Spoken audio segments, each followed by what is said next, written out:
ময়দানে তোমার সাক্ষী তুমি হবা, আমার সাক্ষী আমি হবা।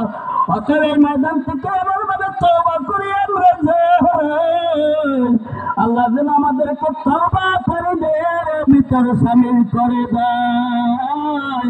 সব ইবাদত আপনি কিন্তু বলবেন, সব ইবাদত বন্দী আমরা সুন্দরভাবে পালন করব, আল্লাহ তাআলাকে হাজির নাজির জানবো। এজন্য আজকের আসমানে একটা ঘোষণা হয়েছে, অপমানের দিন। কিসের দিন? অপমান।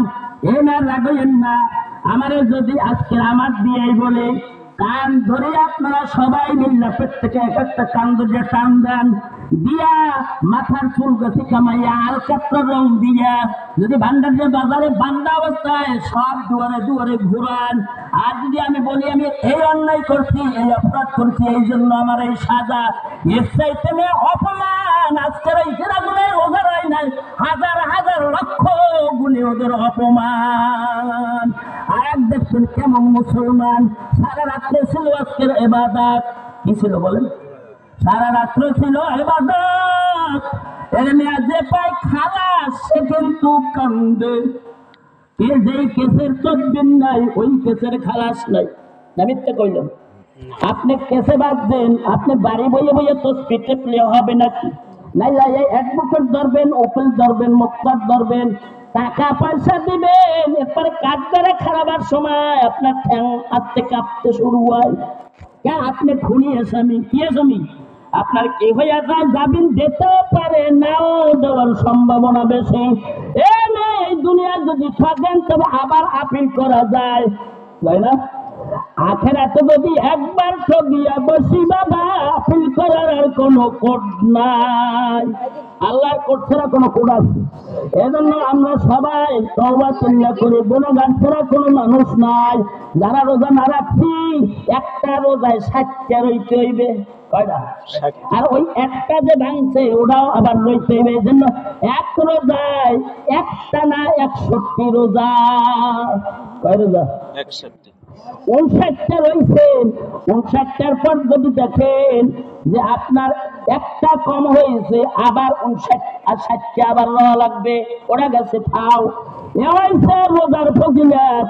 এরপরে আসলে কিয়ামতের ময়দানে আপনি বলছেন আমি নামাজ না পড়লে বুঝি পাচ্ছি, এই না না না, লক্ষ লক্ষ বছর আগুনের ভিতর বই রইবেন আর নামাজ পড়বেন। এখন পারেন একক আর ওইখানে পড়বেন। যদি কাজা করেন 2,80 লক্ষ বছর নামাজের ভিতর থাকবেন। একত্রে নামাজ পড়া লাগবে। আর জাহান্নামের আগুন আর এই দুনিয়ার আগুন মনে হয় সমান। একজন তলবে এলেন, একটা মাইয়া দেখতে মনটা খারাপ হয়ে গেছে। এখন নিজের নিজে কি করে, সুবহানাল্লাহ, একটা হ্যারিকেন ফুল পাওয়ারে জ্বালাইয়া এরকম আঙ্গুল দেয়, লাগান, আবার আঙ্গুলটা পুড়ে যায়, আবার উড়াইয়া হালায়, আবার কতবার আবার আঙ্গুলটা দেয়, আবার উড়াইয়া হালায়। ওই মেয়েটাকে ভাইয়া আপনি এরকম করেন কেন? সারা রাত্র আপনি আঙ্গুলটা দিলেন, আপনার ওই আঙ্গুলটা পুড়িয়া ভর্তা হয়েছে, পরে আবার আরেকটা দিলেন, ওটা ভর্তা হয়েছে, আপনার 5টা আঙ্গুল পুড়িয়ে ছাই, আর আপনার চোখ দিয়ে শুধু পানি পড়তে আছে, চোখ দিয়ে শুধু পানি পড়তে আছে। আমি যাই, তবে আমার কথাটুকু জানান, ওই মাইয়াটা ছিল রাজ দরবারের রাজার মাইয়া, সুবহানাল্লাহ, কোটি কোটি টাকার মালিক ছিল আল্লাহ। ওই তালবেন কয় আপনার কাজ আপনি যান, বাড়ি চলিয়ে সরার দরকার নাই, আমারে আল্লাহ তাআলা হেফাজত করবে, সুবহানাল্লাহ। না ভাই, না বললে চলবে না। কয় এতটুকু বোঝো, তোমারে সুন্দরী তুমি একটা মেয়ে, দুইজন এক জায়গায় রস লইলাম সারা রাত্র, অন্তরে চায় নফসে চায় তোমার দিকে আকৃষ্ট আসে। আমি আঙ্গুলটা ধরে কই, এই আগুন যদি সইতে না পারো, তুই কেমনে ছবি? আমার নফসে তারপরও থামে না, আবার আঙ্গুল দিয়া আবার সাজা দিই, যেতে যেতে আমার আজকাল পুড়িয়া ভর্তা হয়েছে। কি যে জ্বালা যন্ত্রণা আমি বুঝি। বোন তুমি চলে যাও, যাইয়া কয় এর বাপের কাছে, আব্বা আমি বিয়ে বসবো। কয় তুই কেমন কথা কও? অমুক রোডের অমুক চলবে আপনি তার থেকে এখন নিয়ে এসে চিকিৎসা করেন। চিকিৎসা করার পর ভালো হয়েছে, ওই মেয়ের সাথে আল্লাহ তার আজীবনের জন্য বিবাহ দিয়ে দিছে। বাবা ওয়ামা করো ওয়ামা কারো আল্লাহু খায়রুল মাকিরিন। এমে আল্লাহর কৌশলের সামনে কোনো কৌশল আছে নাকি? আল্লাহ সকল কৌশল শেষ করে দিতে পারে। সকল কৌশল কি করে দিতে পারে বলেন? সব শেষ করে দিতে পারে। এমে আজকের নামাজ পড়া কি একটু সবাই বলেন না? ঈদের নামাজ পড়া কি ওয়াজিব? হ্যাঁ ওয়াজিব। এমে ঈদের নামাজ পড়া চরমনের মুরিদ, ষষ্ঠীনের মুরিদ, তাবলীগ গলা মুরিদ ও বিভিন্ন মুসলমান নবীর উম্মত সাহায্য। আজকের নামাজ পড়া ওয়াজিব, কিন্তু এইখানে ইমাম সাহেব ওনার সাথে সাথে আসা ছিল ফরজ। এমে আপনারা জবাব দেন, ফরজ বড় না ওয়াজিব বড়? তো ফরজ তো আপনারা আদায় করেন না। একদল তো আছে রোজাও রয় না, নামাজও পড়ে না, টক্কর দিয়েই আজ্ঞা যায়, আছে না? এমে জুমার দিনে আছে, শোনেন হাদিস, শোনেন নবীর হাদিস। বারবারে যে কোনো আপনি জুমার দিনে যান, সবার শেষে যে যায় ওরা হচ্ছে মুনাফিক। সবার শেষে যায় এরা কি? সবাই আগে যে যায় তার নাম মুনাফিক না। মুনাফিকের দপ্তর থেকে আল্লাহ তাআলা তার নামটা কাটিয়ে দেয়। এজন্য জুমার নামাজ বলেন, মাহফিল বলেন, শোনেন ফাঁকে দাওয়াত দিয়ে দিন। এইখানে 7 দিন তাফসীর মাহফিল, সুবহানাল্লাহ বলেন, সুবহানাল্লাহ, 2 তারিখ থেকে শুরু। কিন্তু আমি মনে করি মাহফিল এখন থেকেই শুরু। সুবহানাল্লাহ। এই মাহফিল চলে না, নবীর কথা চলে না, হাদিস চলে না, এই যে শুরু হয়ে গেছে। এমন হতে পারে বাবা যতটুকু টাইম পারি জিকির আজকার করে ঠকমু না জিতমু বলেন। ঠক নাই, আসলে তো আমরা বুঝি না। যত পারেন জিকির করবেন, এজন্য মসজিদে যাইবেন সবার আগে না পরে? এ মিয়া শোনেন, হুযায়ফা এক সাহাবীর নাম, একটা তালিকা ছিল, এরা সব মুনাফিকের তালিকা। নবীর আমলে, কার আমলে? নবীর আমলে। উমর ফারুক যিনি জান্নাতের খোঁজ খবর পাইছে 2 নম্বরে। কয় নাম্বার? এবার মুনাফিক করতে না, এ নিজে ভাবে আমার নামটা হয়তো বা মুনাফিকের দপ্তরে থাকতে পারে। কি রকম ভয় তারা করত। হুযায়ফার বাড়ি সন্ধ্যা হইতে সকাল পর্যন্ত বলছে আমার নামটা দপ্তরে আছে কিনা জানাও। হুযায়ফা জানায় না, সারা রাত্র ওখান থেকে কাঁদছে। কান্দার পর কয় হুযায়ফা চলিয়া যায়, তবে আমি একটা তোমার কাছে প্রশ্ন করি, তুমি কি উত্তর দেবা? হুজুর দিব না কেন? আপনি কইছেন কত বড় নবীর সাহাবী জলিল কদর। আমি যদি মরিয়া যাই হুযায়ফা তুমি আমার জানাজায় যাবা কি? হুযায়ফা আপনার জানাজায় যাব না, কার জানাজায় যাব? উমর ফারুক বলে আমি বুঝলাম, তুমি যখন আমার জানাজায় যাবা আমি আর মুনাফিক না। মুনাফিকের 36টা পরিচয়। কয়টা? এই কালামুল্লাহর ভিতরে আছে 36টা। আল্লাহ নবী এক হাদিসে বলছে 3টা, এক হাদিসে বলছে 4টা, এক হাদিসে বলছে 1টা, একটা বলছে 7টা হাদিস। সুবহানাল্লাহ, সুবহানাল্লাহ। আর বেশি থাকতে পারে বাবারা, তোমরা তো মনে করো মিথ্যা কথা কি, এরপরে ফায়েসা কথা কি, বিভিন্ন কায়দায়। কিন্তু বাবা এই যদি আলামত থেকে পরিচয় থেকে সবচাইতে 1 নাম্বার বুদ্ধি হয়েছে তাকবীরে উলার সাথে জামাতে নামাজ 40 দিন। কয়দিন? 40 দিন যদি আপনি তাকবীরে উলার সাথে, তাকবীরে উলা তো অনেকে আবার চিনেই না। চেনেন তাকবীরে উলা কয়কার? অনেকে উপস্থিত থাকাও তাকবীরে উলা পায় না, অনেক মুয়াজ্জিনেরা দেখি পায় না। একমা দিয়ে যাবে চুল কয়, চুলিয়ে টুলিয়ে পায়। আল্লাহ ওই তুই চোখটা তুই মুয়াজ্জিন কয়, তুই কিছু বোঝো না। তোর মুয়াজ্জিন মানুষ কোন চোখটা? তোর কোন চোখটা ইমাম বানাইছে? তো বোঝে না, চোরের দল তো সব এদেশে। তাকবীরে উলা হয়েছে, ইমাম সাহেব আল্লাহু আকবার বলবেন, তো আপনিও বলবেন। ওই সময় মাথায় টুপি দেওয়ার দরকার নাই, আপনার মাথায় পাগড়ি দেওয়ার দরকার নাই, জামাটাও ঠিক করার দরকার নাই। ইমাম সাহেব হুজুর আল্লাহু আকবার বলছে, তো আপনিও আল্লাহু আকবার ওই অবস্থায় বলার নাম তাকবীরে উলা। পাইছেন তাকবীরে উলা? ভাই এই তাকবীরে উলার সাথে 40 দিন পর্যন্ত যেই মুসলমান নামাজ পড়তে পারবে তার নামটা মুনাফিকের দপ্তর হইতে আমার আল্লাহ কাটিয়ে দিবে। সুবহানাল্লাহ। আরেকটা হইছে ঈদের ময়দানে, ঈদুল আজহার ময়দানে যে কোনো সময় 10 মিনিট আছে হইছে। শোনেন, যেই কোনো সময় আপনি যেই কোনো মসজিদে যান, যেই কোনো জুমায় যান, এইটা যাইবেন সবার আগে, আইবেন সবার শেষে। ভাই জীবনীটা যদি এইরকম করতে পারেন, আল্লাহ তাআলা মুনাফিকের দপ্তর থেকে নামটা কাটিয়ে দেবে। এইগুলো পারা কি মুশকিল না? খুব মুশকিল। সময় শেষ। অতএব বাবা ওমর ফারুকের জীবনী থেকে আরেকটু কথা বলি, সেইটা হচ্ছে শোনেন।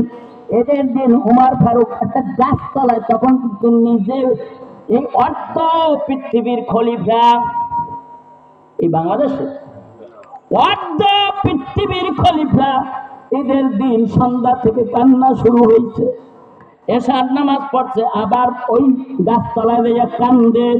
মানুষজন যাইতে আসে, দেয় উমর ফারুক ছলা দিয়া কান্দে, চোখের পানিতে বহাইয়া দিছে, মাটিতে পানি পড়তেছে, দাড়ি বিদ্যা বিদ্যা, জামা বিদ্যা বিদ্যা।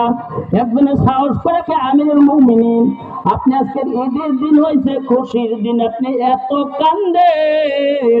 আমরা মামা বাড়ি, খালা বাড়ি, আত্মীয় স্বজনের বাড়ি বেড়াইতে যাই, আর আপনি এত কেন কান্দেন? বাবা তোমরা তো নাজাত পাইছো, মনে হয় আল্লাহ থেকে দলিল পাইছো। আমি উমার কোন দলিল পাই নাই। আমি কানতে আছি আমার মা নাকি জাহান্নামে নিয়ে যায়, আমার বাবারে কিনা নিয়ে যায়। আমি কিনা নাজাত নাও পাইতে পারি, আমি উমার মুক্তি নাও পাইতে পারি, আমারে আল্লাহ ক্ষমা করছে কিনা জানি না। আমি ক্ষমার ঘোষণা আসমানে শুনিয়া তারপর যাব। এজন্য আমি আল্লাহর সাথে ফজর পর্যন্ত কানতে আছি। এ মেয়া কিয়ামতের ময়দানে যদি জিজ্ঞাসা উমর এত কানলে, তোমরা কান্দা তো দূরের কথা, আমার ঠিক মতন ইবাদত বন্দেগীও করতে পারল না। যাই হোক শোনেন, 7 দিন মাহফিলে ইনশাআল্লাহ আসা যাবে না? এই মেয়া মাগরিবের পর একটু যাদের জরুরি কাজ আছে, আরে রাগান আর বেজারান। আপনি যদি সোজা হইয়া যান, আমি যদি সোজা হইয়া যাই, ভিতর থেকে যাইবে কি কন্ত? কিছু গেছে, একটু বাতাস নিয়ে যায়।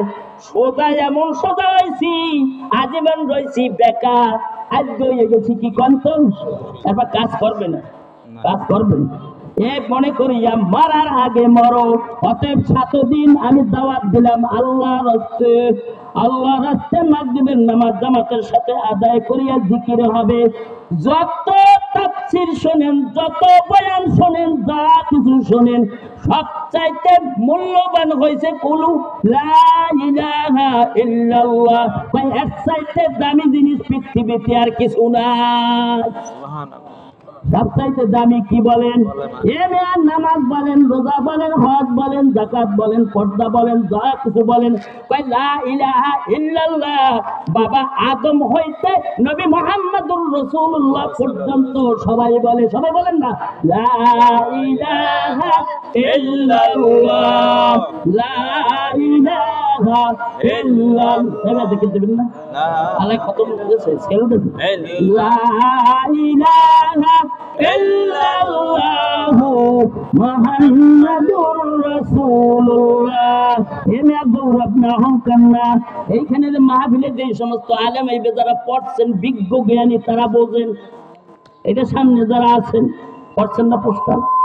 এমে শোনেন, বান্দারবাজার সদরে সবচাইতে বড় তাফসীর একটা না 9 দিন না 10 দিন, ঠিক না? আব্দুল রাজ্জাক সবচেয়ে বড় হুজুর আমার এখানে আসবে 6 তারিখ, আলহামদুলিল্লাহ বলবেন না? এরপরে মুসলিম সিরাজুল ইসলাম সিরাজি মনে হয় 50 জন 60 জন লোকে দাওয়াত দিতে চাই। যাওয়ার পরে টাকা কপলায় গ্রহণ করে না। ইনশাআল্লাহ 7 তারিখ আসবে। এর চাইতে আব্দুল্লাহ নেসারি তো জায়গায় পারবেন এই প্রায় 26-27 বছর পর্যন্ত একটানা প্রথম 2 দিন থাকে। আলহামদুলিল্লাহ বলবেন না? এজন্য যেখানে আসবেন যত মুফাসসির হোক, আপনারা সবাইকে দাওয়াত দেওয়া হইল। একবার আসেন, দান সৎকা আমরা সব জায়গায় দিতে পারি। রাগান না এ মেয়ে শোনেন, সেদিনকার বাজারে গেছি, খাওয়ার পয়সা নাই, খোদার কসম কোরআনুল কারীম হাতে এই ময়দানে বসে বলি, এমন বক্তা বাংলার জমিনে নেই। ওই আব্দুল রাজ্জাক আমার সাথে বাজার করতে যাইতেছি, ভাই খাওয়ার পয়সা লইছি, নিয়মকে তুই দিবি এনে কয় আমার কেউ নাই, আমি লইছি আমার টাকা। সারা বছর চান্দা আদায় করছে 6000। এখন তো মাথা খারাপ আমার এমনি হয়ে যায়। আমি মনে করি যে 6000 কইলে কোনো পাগলে বিশ্বাস করবে না, আর বিশ্বাস করার কথাও না। খালি পকেটে গেছি, মেয়ে খাওয়ার পয়সা নেই নেই। 10 থেকে 20,000 টাকার বাজার আল্লাহ আমার বাড়িতে এনে দিচ্ছে। ওই আল্লাহ সবকিছু পারে। এজন্য আসুন, দান সৎকা দেবেন। আমি তো সব আমার আল্লাহরে দিয়ে দিই। আজ পর্যন্ত বলতে পারবেন না নিজের গায়ে একটা জামা দিচ্ছি, নতুন জামা আমার গায়ে দেখেন নাই, নতুন একটা টুপি আমার গায়ে কোনো সময়, একজোড়া জুতা পরি, সব চাইতে নিকৃষ্ট। মেয়ে যদি আল্লাহ দেখে, আল্লাহ হইছে অন্তর্যামী। এত বড় বিশাল মাহফিলের আয়োজন, কমিটি গঠন করে যাওয়ার সাহস পায় না। আর আমি দিছি আমার আল্লাহর দিকে তাকাইয়ে। এই ফিরোজ ভাই আমার অনেক সময় ডাকলে আপনি কিভাবে কি করবেন, আমি বলি মনে মনে যে আমার আল্লাহ আমার সাথে আছে। যাই হোক, ওদিকে যাবো না, টাইম বেশি হয়ে যাইতে পারে। আপনারা আজকে ঈদের ময়দানে সবচাইতে বড় দাম থাকবে।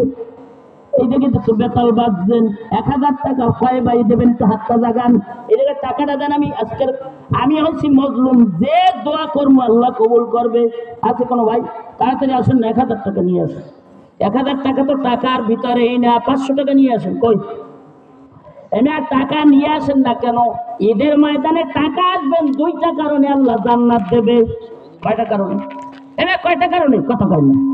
রোজা, নামাজ, হজ, যাকাত করে জান্নাত দেবে, কোরআনের কোথাও নাই। 2টা হইছে, একটা হইছে তোমার জান আল্লাহরে দিয়ে দাও।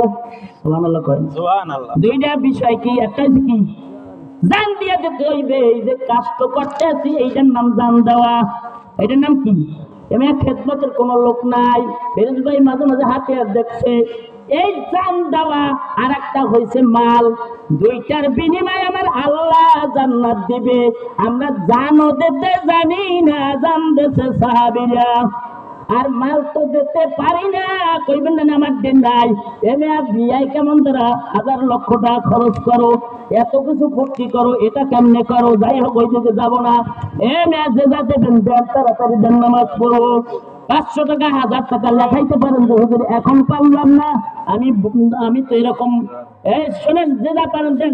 দুটো রুমাল দিয়ে ধরো, নয় আপনি দলিল বেল দাও, রুমালের টাকা যে দেন দেন। আর যদি 100 টাকা 500 টাকা দেন, আমার হাতে দেন, আমি একটু কলিজা ভরিয়ে দোয়া করবো। আলহামদুলিল্লাহ, এক ভাই 100 টাকা দিচ্ছে, আর এক ভাই 100 টাকা দিচ্ছে। আল্লাহ কবুল করো। আল্লাহ